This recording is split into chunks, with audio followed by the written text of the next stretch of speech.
असम विधानसभा चुनाव को लेकर सियासी सरगर्मी तेज हो चुकी है और इसी बीच आदिवासी समुदाय से जुड़ा एक अहम मुद्दा फिर से राजनीतिक बहस के केंद्र में आ गया है। झारखंड के मुख्यमंत्री हेमंत सोरेन ने इस मुद्दे को उठाते हुए इसे राजनीति से ऊपर बताते हुए राष्ट्रीय स्तर का अन्याय करार दिया। दरअसल रविवार को सोशल मीडिया प्लेटफॉर्म एक्स पर किए गए अपने पोस्ट में उन्होंने कहा कि असम के चाय बागानों में पीढ़ियों से रह रहे आदिवासी समुदाय को अब तक अनुसूचित जनजाति यानी कि एसटी का दर्जा नहीं मिल पाया है। उन्होंने इससे गंभीर चिंता का विषय बताते हुए कहा कि जिन लोगों ने अपने श्रम से असम की अर्थव्यवस्था को मजबूत किया, वे आज भी अपनी बुनियादी संवैधानिक अधिकारों से वंचित हैं। आपको बता दें कि असम में चाय बागानों से जुड़े आदिवासी समुदाय लंबे समय से एसटी दर्जे की मांग करते आ रहे हैं। ये केवल सामाजिक अन्याय का सवाल नहीं, बल्कि इसका सीधा असर राजनीतिक समीकरणों पर भी पड़ सकता है।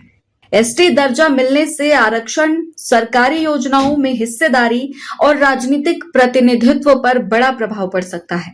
चुनावी समय में ये मुद्दा और भी संवेदनशील हो जाता है, क्योंकि विभिन्न राजनीतिक दल इसे अपने अपने तरीके से उठाकर आदिवासी वोटर्स को साधने की कोशिश करते हैं।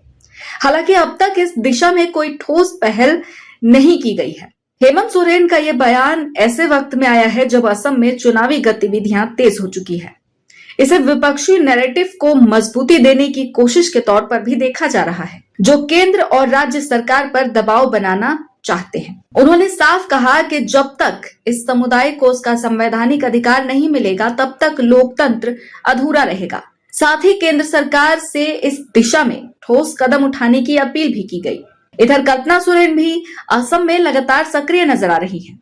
उन्होंने नाहरकटिया और मार्गरीटा विधानसभा क्षेत्र में जनसंपर्क अभियान के जरिए लोगों तक पहुंचने की कोशिश की, लेकिन प्रशासन द्वारा हेलीपैड की अनुमति नहीं मिलने के कारण वे कुछ जगहों पर प्रत्यक्ष रूप से नहीं पहुंच सकी। बावजूद इसके उन्होंने सड़क मार्ग और फोन के जरिए लोगों को संबोधित कर अपना संदेश पहुंचाया। अब ऐसे में हेमंत सोरेन द्वारा उठाया गया एसटी दर्जे का मुद्दा और कल्पना सोरेन की जमीनी सक्रियता दोनों मिलकर असम की राजनीति में नया समीकरण बना सकते हैं। खासकर आदिवासी वोट बैंक पर इसका असर पड़ना तय माना जा रहा है।